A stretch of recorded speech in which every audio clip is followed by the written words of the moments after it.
everybody. You know our ambassador to Scotland, and it's great to be in Scotland. We are going to be meeting with the Prime Minister, I guess tomorrow, a little bit tomorrow and the next day. And we're going to do some great things. Do you have any questions? On Sunday to discuss the EU trade deal. Are you meeting with Ursula von der Leyen?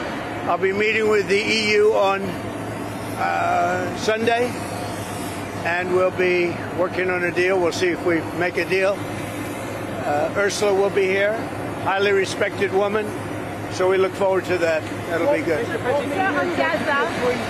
What media executives are you meeting with while you're here? We'll have numerous executives that we're meeting with. We're going to be meeting with a lot of people. A lot of people. We'll be staying at Turnberry, and then we're going to Aberdeen, which is the oil capital of Europe, actually. Mr. President, can you explain what is missing in the UK deal that you have to work out? Nothing. We I think it's more of a celebration than a workout. It's a great deal for both. And we're going to have a meeting on other things other than the deal. The deal is concluded. So on Gaza, French President Emmanuel Macron just said that France will officially recognize the Palestinian state. What's your comment on Well, that's what he does. I mean, you know, that's fine if he does that. That's up to him. It's not up to me. I'm with the United States. I'm not with France.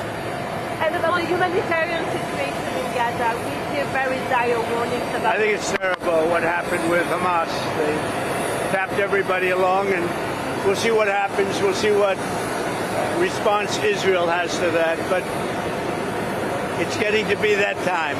On the EU deal, you said there's a 50-50 chance of a deal. What is left to work out? What are the final 6 points? With the European Union, I think we have a good 50-50 chance. That's a lot. What are the sticking points that you Well, I don't want to tell you what the sticking points are, but the sticking points are having to do with maybe 20 different things. You don't want to listen to all of them. Yes? What advice are you going to have for our Prime Minister about free speech? It's very important to people here. Well, it is, but I like your Prime Minister. He's slightly more liberal than I am, as you've probably heard, but he's a good man. He got a trade deal done. And, you know, they've been working on this deal for 12 years. He got it done. It's a good deal. It's a good deal for the UK. So, no, I'll be seeing him tomorrow, I guess, tomorrow evening. And this is our wonderful ambassador, as you know. He's doing a good job. He's a very, very successful man. He'll be doing a good job. The Royal and Ancient section going to have to Is that something you're going to ask the British Prime Minister for help? The best course anywhere in the world is Turnberry. The players all want to be at Turnberry.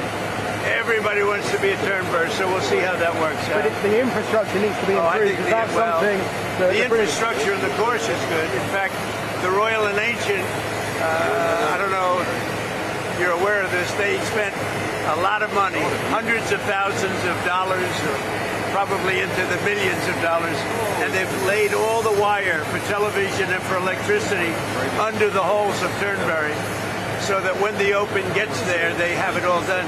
They paid for that. But we're talking about roads, the railway station, that sort of thing. That seems like a bigger thing. I don't know what you can do. All I can tell you is that it would be the best place anywhere in your country to have. There's no place like it. There's no place like Turnberry. It's the best, probably the best course in the world. And I would say Aberdeen is right up there also. Aberdeen's great.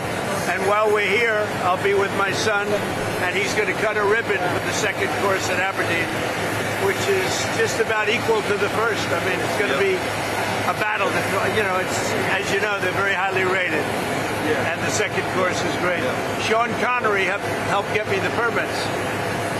If it weren't for Sean Connery, we wouldn't have those great courses. Were you briefed on your name appearing in the Epstein files ever? No, I was never. What are you hoping Todd Blanche interviewing Ghislaine Maxwell? What are you hoping that they get out of that? I really have really nothing to say about it. She is being talked to by a very smart man, by a very good man, Todd Blanche. And I don't know anything about the conversation. I haven't really been following it. A lot of people are asking me about pardons. Obviously, this is no time to be talking about pardons. But a lot of people have asked about pardons. This is just not a time to be talking about pardons. Todd will come back with whatever he's got. You're making a very big thing over something that's not a big thing. You should be talking about, if you're going to talk about that, talk about Clinton, talk about the former president of Harvard, talk about all of his friends, talk about the hedge fund guys that were with him all the time. Don't talk about Trump. What you should be talking about is the fact that we have the greatest 6 months in the history of a presidency, according to a lot of people. And we had an amazing 6 months. And this is sort of an example of it. Now we're meeting with the European Union, we're also meeting with, as you know, the head of UK, Prime Minister, and I look forward to that. But we're meeting, in terms of a deal, we're meeting with the European Union, and that would be actually the biggest deal of them all if we make it. Did you ask House Republican leaders to not vote on the resolution about I was never involved in that.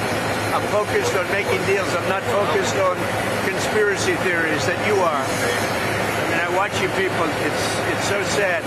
You ought to talk about the success of our country instead of this nonsense you talk about over and over again. You've done an amazing job on illegal migration. A lot of people here are very worried about the situation. It's record numbers. Well, I say two things to Europe. Stop the windmills. You're ruining your countries. I really mean it. It's so sad. You fly over and you see these windmills all over the place, ruining your beautiful fields and valleys and killing your birds. And if they're stuck in the ocean, ruining your oceans. Stop the windmills. And I mean, there's a couple of things I could say, but on immigration, you better get your act together. Or you're not going to have Europe anymore. You got to get your act together. And we, as you know, last month we had nobody entering our country. Nobody. Shut it down. And we took out a lot of bad people that got there with Biden. Biden was a total stiff. And what he allowed to happen, but you're allowing it to happen to your countries. And you got to stop this horrible invasion that's happening to Europe. Many countries in Europe. Some people, some leaders have not let it happen. And they're not getting the proper credit they should. I could name them to you right now, but I'm not going to embarrass the other ones. But stop. This immigration is killing Europe. And the other thing, stop the windmills, killing the beauty of your countries. Thank you very much, everybody.